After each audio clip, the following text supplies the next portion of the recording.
Һеҙҙең һеҙ үлем араһында йәшәйһегеҙ, хәсрәт араһында йәшәйһегеҙ. Миңә һеҙгә йәл тигән, һеҙ Гүрстанда йәшәйһегеҙ. Ә ни тиклем матур тәбиғәттә йәшәйһегеҙ, Гөлстан бит тәбиғәтегеҙ тигән. Ул бит уны әллә ҡайҙан уйлап сығарып яҙмаған. Ул шуны тормоштан күреп яҙған, күргән, аңлаған. 20-25 йәшлек егеттәр яңы республика төҙөгән. Ҡанҡойош, үлтереш һәм башҡалар ул шул тиклем нормаға әйләнеп киткән заман, береһе дин ти, береһе мин ти тартҡылай. Белмәйем, әллә Алла, әллә Иблис алдалай тигән. Күп кенә шағирҙар ысын мөхәббәт шиғырҙар яҙа алмай. Сөнки ысын мөхәббәт шиғырын яҙыр өсөн ысынлап яратырға кәрәк, һыҙланырға кәрәк.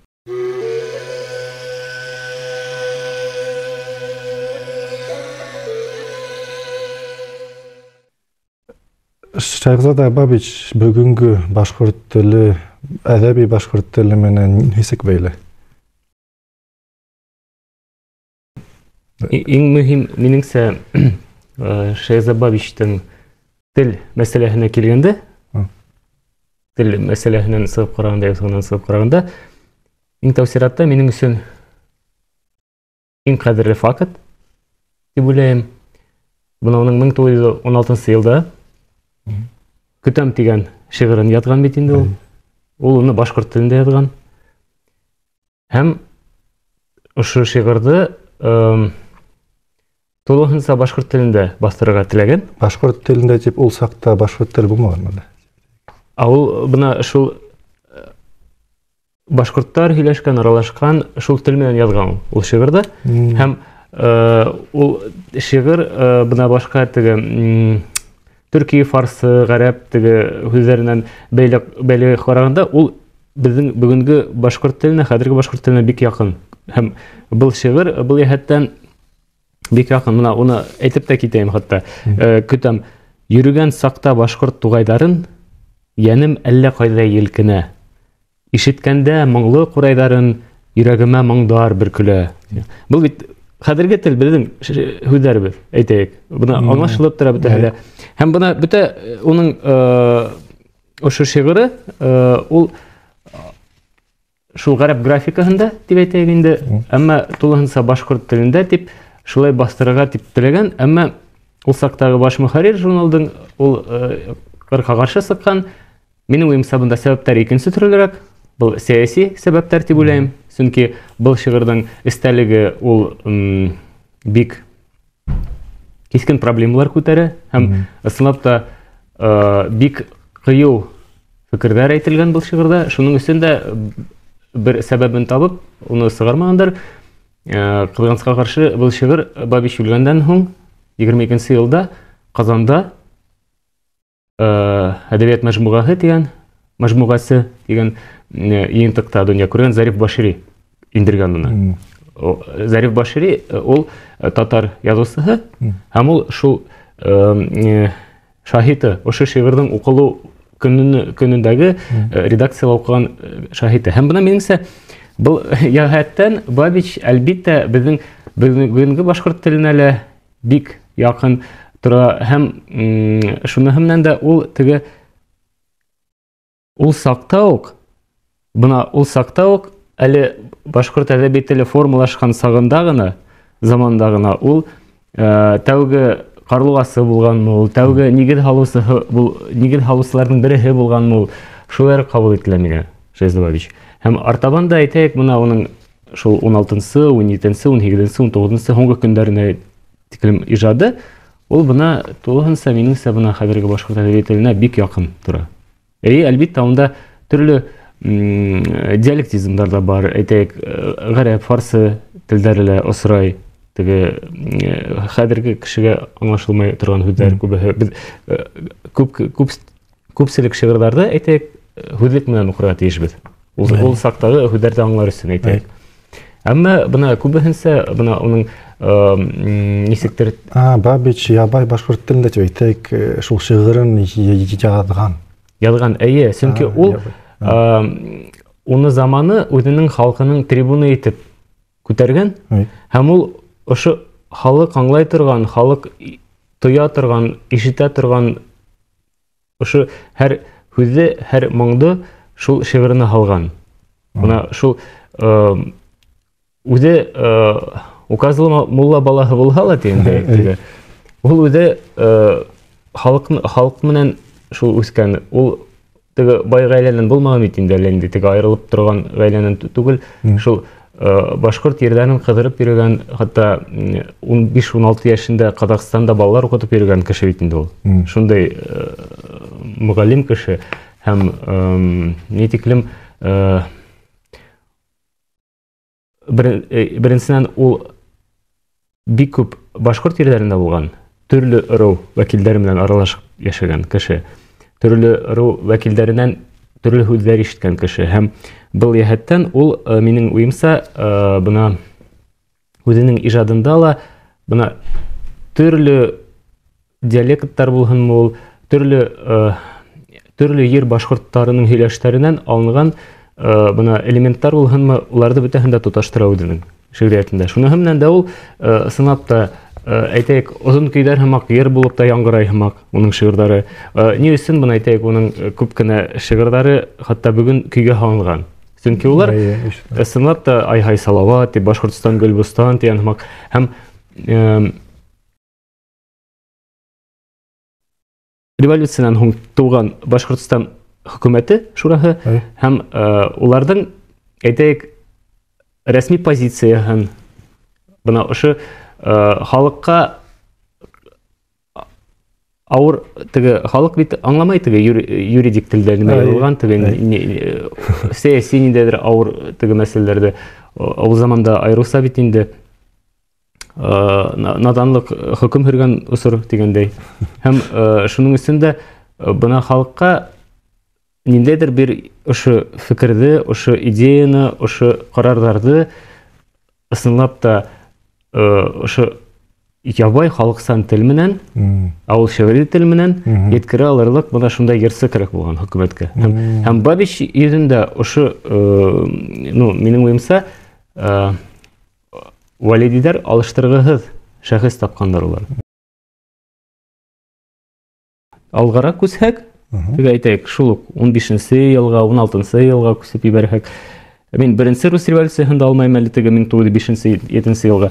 Бабич турасында алып барганда инде дигәндәй, бына Бабич һәм ул кайда булган 17-нче елда әйтәйек, кем булган, нисек асылган ул. Бу 17-нче ел уның иҗадына, уның тормышына ниндәй йогынты яһаган һәм башкалар. Һәм Бабич аша без ошо йогынтыны башкорт халкына ла күрәбез. Теге ниндәй йогынты яһалган ул дигән. Һәм әлбиттә шуныһы күренә. Иң төп минеңсә бuna минең күзәтүләрем буенча, әйтәйек, тарихи сыганактарды караганда, статистиканы ул елларда караганда әйтәйек, төрле истәлекләрне, мемуарларны укыганда беренче бөтә дөнья һугышында инеп киткән Рәсәй, ул нисектер бына теге 19-нчы булат уртаһында Николай I Кырым һугышында катнашып теге еңелгән бит инде. Һәм шул еңелү уны теге төрле үзгәрешләргә алып килгән Рәсәйдә, реформалар, өстән реформалар башланган. Бында шул ук беренче дөнья һугышында Рәсәй ысынлап та икътисади яктан көчле ил булмаган, теге технологиялар ягыннан көчле ил булмаган бит инде ул теге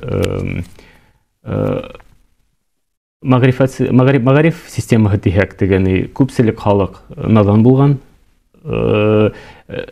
Медицина өлкәһен алһак, үлем бик күп булган бит инде, айрылса балалар арасында. Ул теге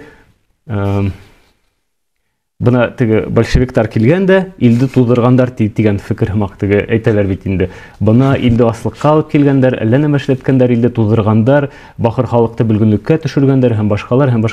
Гафу итегез, һезнең 15-нче, 16-нчы елда Бабичегез үзегез язган. Көтәм шул, көтәм шигырында. Бына тауҙарына менһәм, кырда йөрөһәм, балкый яннат нуры Гөлстан.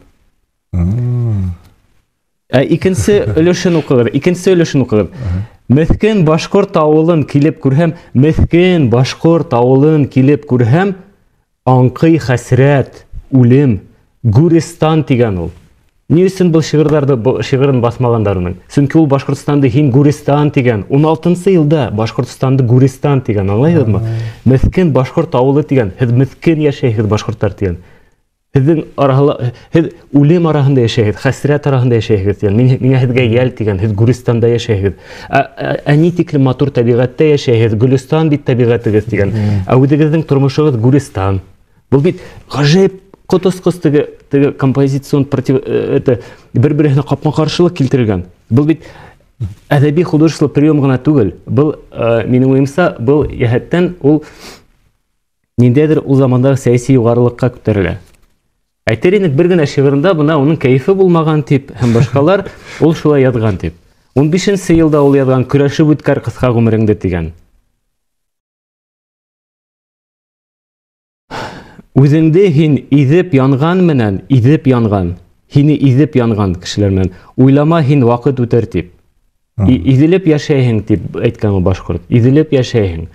Теге ярлы булып яшәйһең. Уйлама һин шулай вакыт үтәр дип теге. Кара төндә кара болыт булып, ерде баскан зөлмәт китер дип. Һине бәйләп тоткан нык быгауды, бик тиз генә өзә алмассың. Аяк астың тулы тәрән суқыр, бик тиз йөгереп китә алмассың дигән бит. 15-нче елда язган, 1915 елда үзенең башкорт халкына мөрәҗәгать. 19 яшьлек ошы егет. Ул бит уны әллә кайдан уйлап сыгарып язмаган. Ул шуны тормыштан күреп язган, күргән, аңлаган. Һәм ни өчен бына 17-нче елда Шулук Бабич ул революцияны куанып каршы алган бит. Ул уны куанып каршы алган. Шулук 16-нчы елда язган шигырында шатлык көтәм дип язган, өметләнеп. Ашкынып шатлык көтәм дигән ул.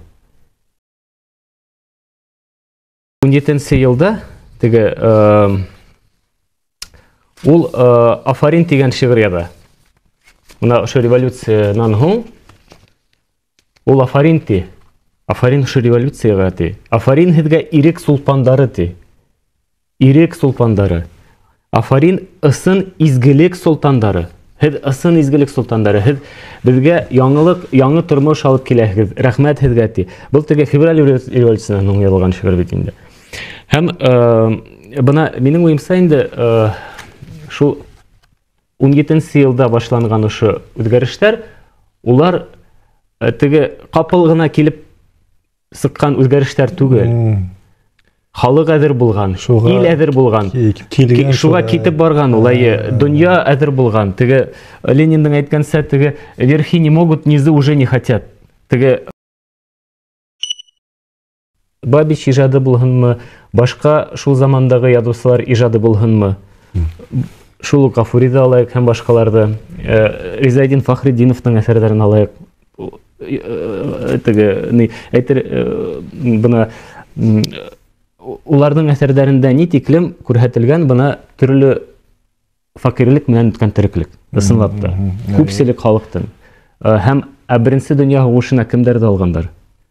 Иң фақир, иң теге хоҡуҡһыҙ кешеләрҙе тартып алышҡандар бит ғаиләләренән. Һәм утҡа ташлагандар. Күпме ни тиклем халыҡ ҡырылған бит инде. Иҡтисад бөлгөнлөккә килеп төшкән, терәлгән. Теге халыҡ ярлы, хоҡуҡтар юҡ, теге һүҙ әйтергә кешеләр юҡ, һәм башҡалар. Һәм бына ошо теге пружиналар, улар теге ныҡ итеп уларҙы тотҡандар да, һәм бер мәлендә тотоп булмай инде хәҙер. Һәм ул селпәрәмә килтереп ошо иҫке донъяны емереп ватҡан. Һәм был башҡорт халҡы өсөн, башҡорт халҡы өсөн генә түгел, йөҙәрләгән халыҡтар, милләттәр өсөн, уны Рәсәй империяһы алып торған милләттәр өсөн әйтәйек. Һәм уларҙың теле өсөн дә, мәҙәниәте, рухи мираҫы, традициялары һәм башҡалары өсөн ғәжәйеп әһәмиәтле ваҡиға булған, мөһим ваҡиға булған. Һәм бына бөтә тормошто гына үҙгәртеп ебәрмәгән. ни тиклем яңы заман шәхестәрен алга сыгарган.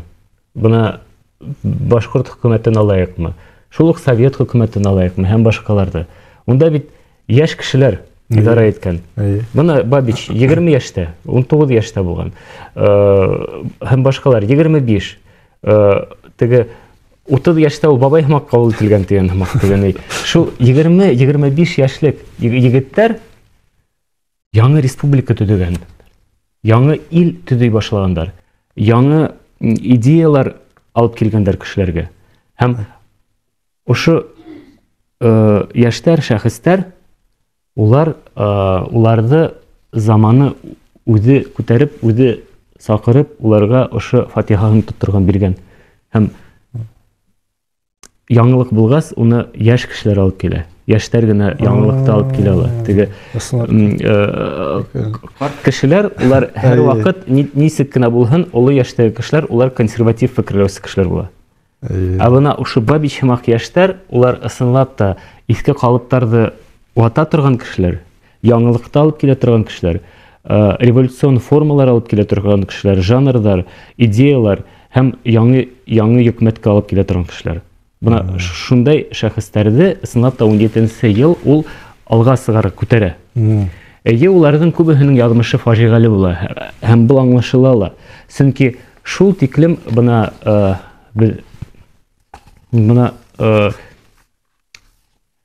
теге һушта булып кайткан кеше һәр вакыт ул нисектер ниндәй дә булһа теге ПТСР тибет бит инде. Төрле авыр хәлләрне кисерә, психик яктан. Бunda һезнең ярты ямгыять һугыш аша үткән, әйтәйек. Ошо ярты ирләр, ир-егетләр йөзәрләгәнмен. Һәм улар Герман фронтында һугышкандар. Кемдер олырактары рус-япон һугышында катнашып сыккандар, һугышып йөргәннәр бит инде. Һәм хәзер граждандар һугышы башланырга торган заман дигән. Кан кояш, үлтереш һәм башкалар ул шул тиклем нормага әйләнеп киткән заман, һәм без бүгенге күзлектән сыгып анализлай алмыйбыз ул заманда. Чөнки кеше үлтерү, кешенең янын фида кылу һәм башкалар ул шул тиклем типик рәвештә булган әйбер. Моны тегене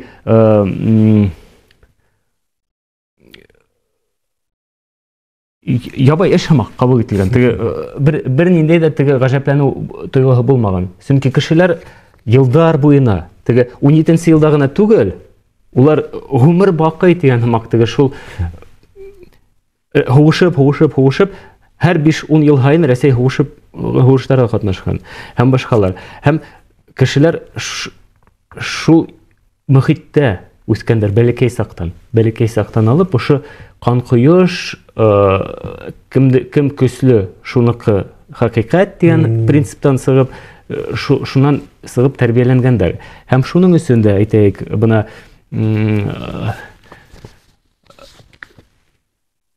ни өчен уларның гомере фаҗигале булмаһын. Чөнки улар шул ямгыятьтә яшәгән кешеләр. Әйтәйек, интеллигенция, безнең башкорт интеллигенцияһы булһын ди, йортсылармы, галимдар булһынмы, сәясәтмәннәр булһынмы, яки бuna ошо Бабич һымак шагыйрьләр булһынмы, һәм башкалар, журналистлар. Улар бит күп булмаган. Бuna тормышты үзгәртер өчен, кешене үзгәртер өчен бик күп елдар кирәк. Теге тистәләрсә елдар, теге буындар алмашынырга тиеш. Һәм әлбиттә шундай заманда һин әзер булырга тиешең, үзеңнең принциптарың өчен, идеалларың өчен, үзеңнең туган йөрең өчен өмереңдә бирергә әзер тиешең. Һәм бу яһәттән Бабичның фаҗигале үлеме, һәм героик үлеме дип әйтәм. Ысынлап та үзенең принципларына тогры калган шагыйрь гына түгел, ул шәхес, гражданин һәм үз халкының, үз йөренең ысын улы. Һәм чөнки һәм ул бuna һәм кемде генә алып карамаһын, аяк шул граждандар хуышы башланган вакытта, ошо кайнап торган осыр вакытында. Шул тиклем буталыш заман. Теге кемдәрдә дөрөслек, кызылдардамы, актардамы, зәңгәрләрдәме, яшелдәрдәме һәм башкаларда. Улар бик төрле булган. Һәм шул тиклем зур илде күз алдына килтереп карагыз теге. Россия, ул бит гаҗәеп зур ил. Һәм һәр территориясында ниндәйдер теге зур кан кояш теге бара, теге Дальний Восток булганмы, теге Сибирьдә булганмы, теге Крым, Украина ягында булганмы, һәм башкаларда, Польша ягында булганмы. Һәм безнең Ырымбур, Башкортстан, Селебе яктарында, Татарстан яктарында, Сыгышстан һәм башкаларда булганмы. Һәм шул тиклем зур ил, һәм шул тиклем күп теге мылтык тоткан кешеләр, кораллы кешеләр. Һәм ошо заманда ошо кораллы кешеләр алдына сыгып, үзеңнең фикереңне тура әйтә алаһың икән, һәм ошо кораллы кешеләр алдында сыгып, уларның йөрәгенә ниндәйдер оскын сәсе алаһың икән, уята алаһың икән фикерде. Ысынлап та был зур вакыйга. Башкорт теленә, башкорт әдәбиятына килгәндә инде, минем уемса, был яһәттән башкорт халкының, башкорт милләтенең үз аңы артуы тап ошо 17нче елдагы вакыйгалар менән бәйледер дип уйлыйм. Һәм был вакыйгалар булмаһа, әлегә тиклем бәлки, был яңа Башкортстан хөкүмәте барлыкка килүе, ошо Боендырыкһыд Башкортстан идеяһын алга һөргән шәхестәр, интеллигенция барлыкка килүе бик одакка һуҙылыр дип уйлыйм. 17нче ел был яһәттән бөтә процесстарҙы капыл теге активлаштырып ебәрде. Һәм әйтәйек, 10 ел буена барырга тиеш реформалар, улар бер ай, бер ел эсендә тиз генә хәл ителә торган осорга әйләнеп китте. Һәм әлбиттә, бына һәр улдагы этаптарда караһаң, һәр көн һайын ниндәйдер яңа карарлар, ниндәйдер яңа фармандар, яңа темалар, яңа идеялар барлыкка килеп тора. Һәм улар барыһы ла шул башкорт әдәбиятына, башкорт шигъриятына, мәдәниятына йогынты яһай. Һәм башкорт нәшрияты барлыкка килә, күп итеп башкорт гәзитләре барлыкка килә башлай, башкорт журналдары, башкорт китаптары күпләп басыла башлай һәм башкалар. Әлбиттә, һуңнан теге совет концепцияһына бәйле китә бит инде республика. Әмма шулай да шул ук Булат Юсуповтың «Беренче республика» дигән фильмын караһак, бына унда миңә нимәһе менән бик оҡшаны был фильм. Унда бына ошо осор нисектер улар тотып алган. Ошо осордың теге нейен динамикаһын, бына темпын. Шул осордагы кешеләрнең бына халәтенме, шул нисектер тоеп тотып алгандар улар, теге дөрес теге динамика биреп ебәргәннәр теге. Чөнки унда ысынлап та фильмдың башынан ук һин тулыһынса инеп китәһең дә һәм улар менән кайнай башлайһың. Ошо геройлар менән. Улар бында театр эшләйдәр, бында китаптар сыгаралар, бында балалар укытып йөрөйдәр, там бында яңа идеялар менән янып яшәйдәр. Һәм һәр береһе теге, ягъни улар уйлап куяһың теге, улар теге ашау тураһында уйлайдар микән гомумән дигән һәмәк теге бер материал әйбер тураһында. Улар икенче идеялар менән янып яшәйдәр дә ул. Теге һәм ысынлап та шулай булган ул теге. Чөнки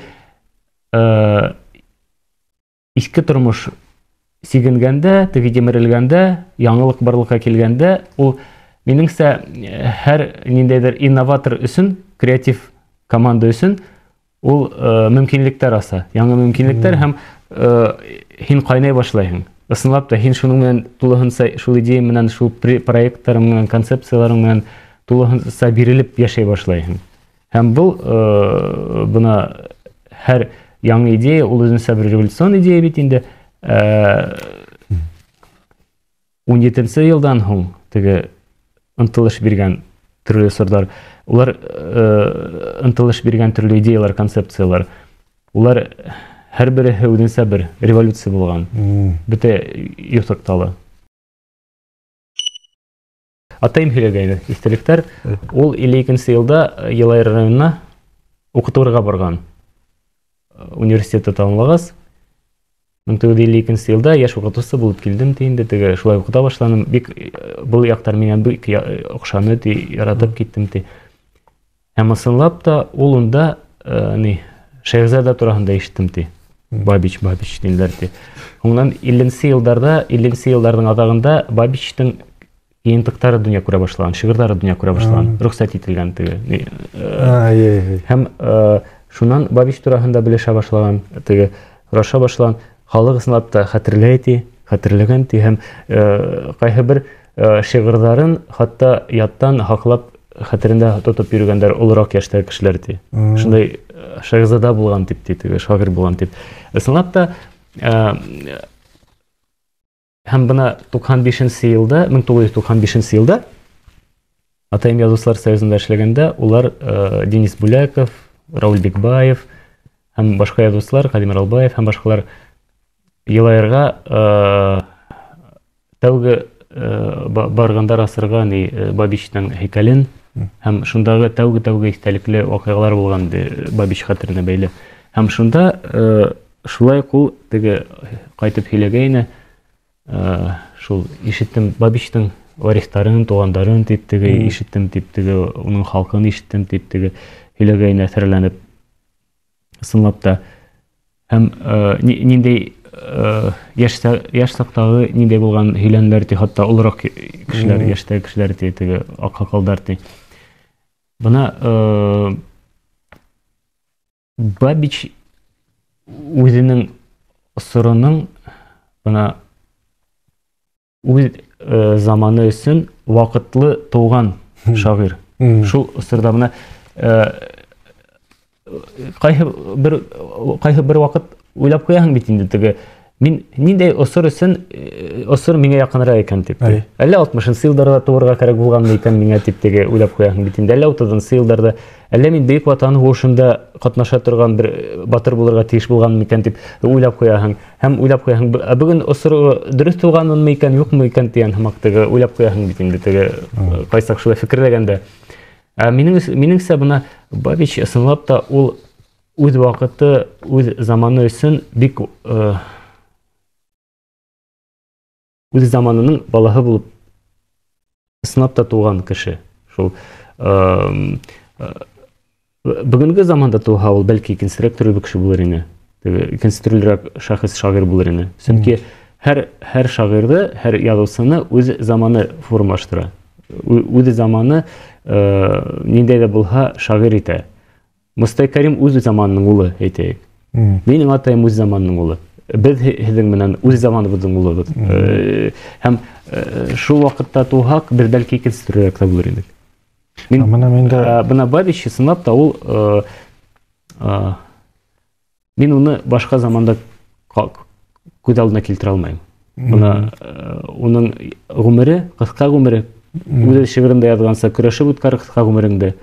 Уның гомумән бына 14-нче, 15-нче елларда, әйтәйек, 13-нче елларда язылган әсәрләрен алып караһаң, теге ысынлап та унда мотивтар бар, бына минең гомерем озын булмас дигән һымак. Шундай мотивтар, ниндәйдер теге әүлия һымак, теге үзенең күз аллаган ул, теге киләсәген әйтерһең дә күз аллаган. Әмма минеңсә был күз аллагына түгел, ә был бына уның эске дөньяһының, эске халәтенең, бына характерының, халкының асык сагылышы. Чөнки ул бына бәйге аттары улар һәр вакыт ярып салалар. Улар тегәне әкрен генә атламайдар, теге улар тулыһынча үзләрен бирәләр. Бына Максим Горькийдың Данкаһы һымак йөрәген ярып теге яндырып бирә. Бына шундай кешеләр улар. Теге нисек кенә булмаһын. Теге шункардар улар. Һәм уларның гомере кыска була. Әмма улар гомерләре менән ошо улар капыл шулай ялкын булып янып китәләр дә, һәм бөтәһен әле йылы таратып сыгалар бөтә кешеләргә. Теге бер йырдагы саһамак теге. Һәм усак дигән йыр бар бит инде, һәм бер нидә кемдер үзенең күңелендәге усагын сак кына йылытып теге яндыра, хаклап кына тота. Ни таратмайынса гына теге һәм одакка yetkерә дигән һәмак теге. Ә кемдер киресенчә усакты капыл яндырып ибәрә лә бөтәһенә йыл таралһын дип үзе һүнәлә куя дигән һәмак теге. Әмма уның йылыһы башкаларга турып кала дигән һәмак. Ә үзе теге усагын яйлап кына, әкренләп кына, хаклап кына, теге өстәп кына барып берәр өстәп кына үзе өчен генә йылы булһын өчен янган кешеләр улар озакка итә уларның усагы дигән теге. Ә бuna бабиштар улар бабиш һәмак кешеләр улар озын гомер яшәй торган кешеләр түгел дип уйлыйм, исматта. Улар үзләренең заманның балалары һәм үзләрен тулыһынча кешеләргә, халкына, yerine биргән кешеләр. Бuna бабиштың феноменына килгәндә, әйтәйек, ул үзенең ихласлыгы белән алдыргандыр дип уйлыйм. Бuna ул оның төрле сор шигъриятын анализлаһаң, караһаң, теге 10 елда, 15-16 яшьлек сагында язган әйтәйек шигырьләре, яшәрәк сактагы. Шуннан 13-14 еллардагы шигырьләр, 15-16, 17 еллардагы шигырьләр, һуңнан 17-19 улар әйтерһең дә бuna күзәтеп бараһың, шәхестең ни тиклем үзгәреп баруын, үсүен, уның яңа ниндәйдер сифаттары барлыкка килә, теге күренеп тора, ниндәйдер идеялары яңа һәм әмма һәр шигырендә ла Бабич үзе булып калган, ихлас булып калган. Ул бuna уның бит төрле шигырьләре бар, төрле темалары һәм ул бер төрле идеялар менән бuna нисектер теге янып хызланып яшәгән. Теге бу дөресме икән, бу дөрес түгелме икән дип. Оның әйтәйек бuna 17 елдагы революциянан һуң, теге Октябрь революциясынан һуң теге большевик дигән шигырь бар. Эй большевик дигән. Һәм ул ысынлап та аны теге ыңгай яктан күрһәтә. Эй большевик һин бик дөрес эшләгән дигән һәм теге ни бу теге буржуаларга теге сукмар булдың, уларны таратып бетердең дигән һәм халыкка ни бирдең дип теге. Икенче шигырьләрендә ул әйтәйек моны шул ук 16 елда язган шигырен алып карагыз. Моны әйтерһең, мулла балаһы язган. Күктә Алла ердә иблис, мин малай. Береһе динти, береһе минти тарткылай. Белмәйм, әллә Алла, әллә иблис алдалай дигән. Буны шулай язып карагыз әле шигырь теге әйтеп карагыз шулай ошо шигырь менән дигән хакта. Әйе, Маҗид Гафури юктыр хыңда Алла дигән шигырь язган һәм башкалар. Чөнки улар нисек дип әйтәм, төрле улар былай гына язмаганнар бит инде. Флюгер булып теге. Бүген партия шулай куша язырга, иртәгә партия шулай куша язырга дигән һәмак дигән яки теге Батша агай бүген шулай, иртәгә шулай, буларды яратырга, буларды яратмаска, иртәгә буларды яратырга, яратмаска һәм башкалар теге. Ул бит ундай кешеләр түгел, теге ысын шагыйрьләр. Улар нимәһе менән хырлана, нисек тоя, нисек күрә, нисек аңлай, шулай яза бит инде ул. Ысын тормыштан алынган яза. Ул теге шагыйрь хырланмаһа яза алмай. Теге йөрәге хызламаһа яза алмай кеше. Бuna игътибар иткәнегез бармы икән? Ни өчен күп кенә шагыйрьләр ысын мөхәббәт шигырьләр яза алмай? Чөнки ысын мөхәббәт шигырен языр өчен ысынлап яратырга кирәк, хызланырга кирәк. Йөрәккә авыртырга тиеш, йөрәк авыртырга тиеш, яраткан кешенең турында. Интеге әмма теге кемдер мөхәббәте менән бәхетле була икән, ул күбеһенчә шигырь яза алмай мөхәббәт турында. Чөнки ул бәхетле, ул хызланырга кирәкмәй теге, ул мөхәббәткә һәмдә дигән һәмак. Әйе, ул теге шигырь язып була, ул һин матурһың да мин матурһың дигән, һин сибәрем дигән һәмак. Индедер иңгә елпе генә. Ысын теге мөхәббәт лирикаһы булһынмы, фәлсәфәви шигырьләр булһынмы, уларда хызланып кына язаһың. Ысынлап та авырта. Авырта, авырта, илап ултыраһың, һыҙланып ултыраһың, һәм ябай кеше быны аңлай алмай. Теге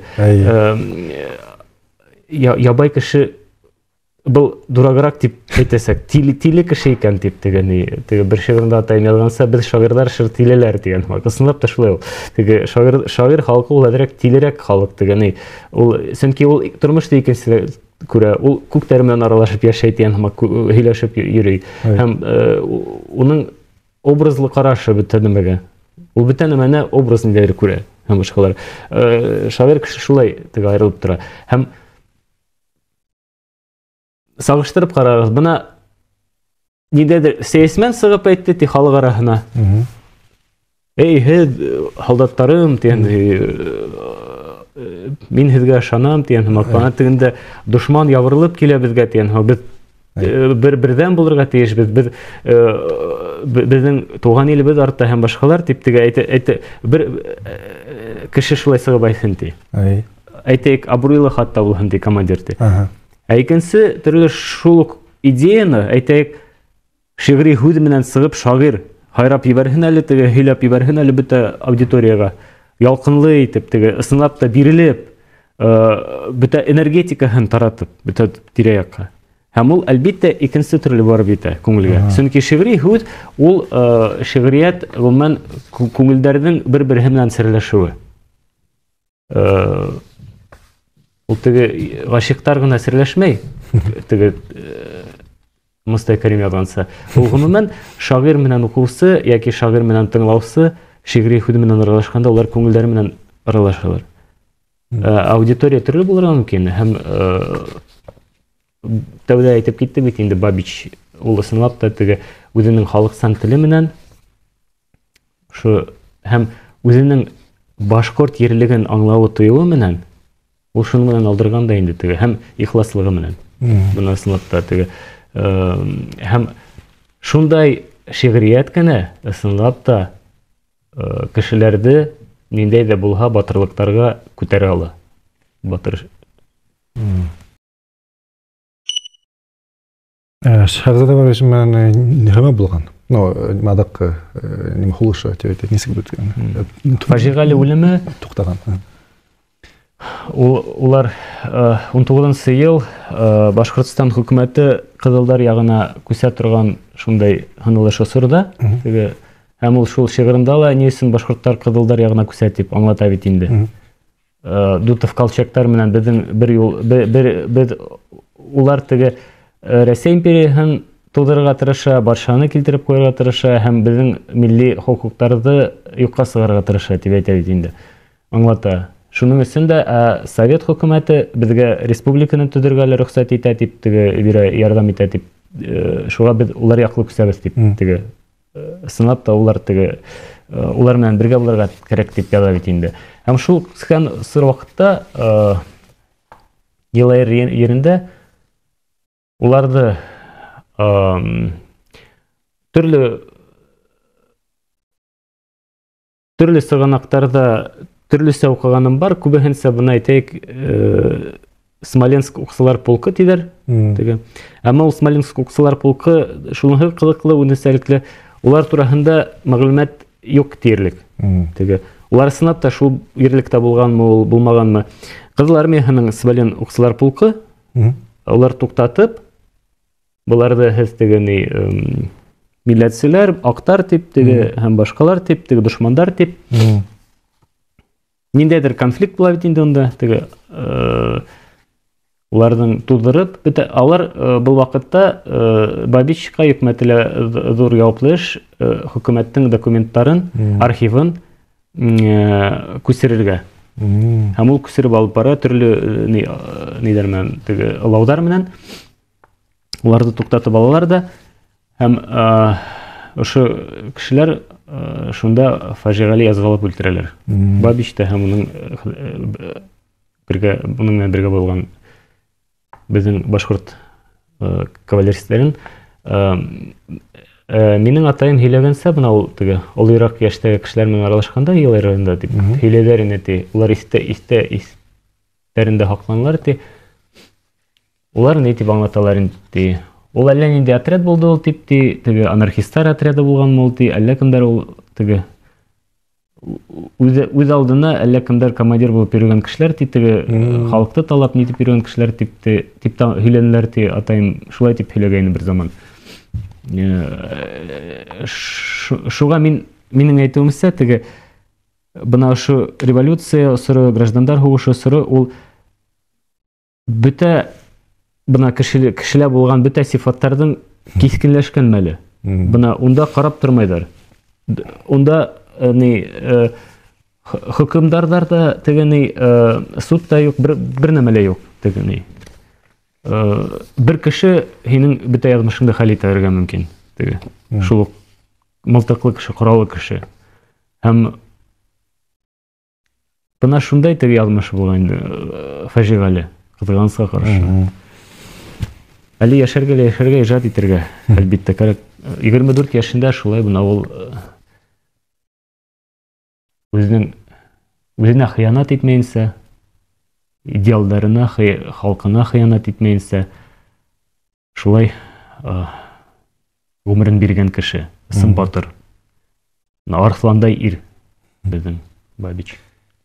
Минең видеоға дағында һәр бер қонақ берендей ақыллы һүҙме, цитатамы, шиғырмы, бермән әйтеп бөтә. Һеҙҙең әйтер һүҙегеҙ, шиғырығыҙ, берендей фекерегеҙ бармы? Видеоға ҡарап берендей. Нисектер бәләкәй саҡтан беҙҙе шулай тәрбиәләнеләр инде, шулай китап уҡыу үстекме икән, шулай белмәйем, героика менән шулай үстекме икән. Ниндәй ҙә булһа ғәҙелһеҙлек гел күңелде өтөп тора ул теге. Тормошта күрһәң ниндәйҙер ғәҙелһеҙлекте, кешеләр тарафынан, кешеләрҙең башҡарған эштәрендә, әйткән һүҙҙәрендә ниндәйҙер ғәҙелһеҙлек күрһәң һәм башҡаларҙы. Һәм мин йәш саҡтан бына уҡып ишеткәс, теге Куба революционеры Эрнесто Че Гевараның ғүмер буйы бер фекере ул минең өсөн теге яҡын булып тора ине. Шул фекерҙе әйтеп китәйем. Донъяның ниндәй генә ерендә лә ғәҙелһеҙлеккә ҡарата һеҙҙең йөрәгегеҙҙә ут ҡайнай икән, теге ялҡын ҡайнай икән, һеҙ ғүмер буйына минең иң ҡәҙерле иптәшем булып ҡаласаҡһығыҙ дип әйткән ул. Һәм ысынлап та теге донъяның ҡайһы гына ерендә ниндәй ҙә булһа ғәҙелһеҙлеккә ҡаршы һеҙҙең йөрәгегеҙ һыҙлана икән, һеҙ тояһығыҙ икән, уға ҡаршы ниндәйҙер, һеҙ миңә ҡарата һәр саҡ иптәш булып ҡаласаҡһығыҙ. Һәм шулай беҙ күберәк булһаҡ, шундай кешеләр, бәлки ғәҙелһеҙлектәр ҙә һирәгерәк булыр ине был тормошта.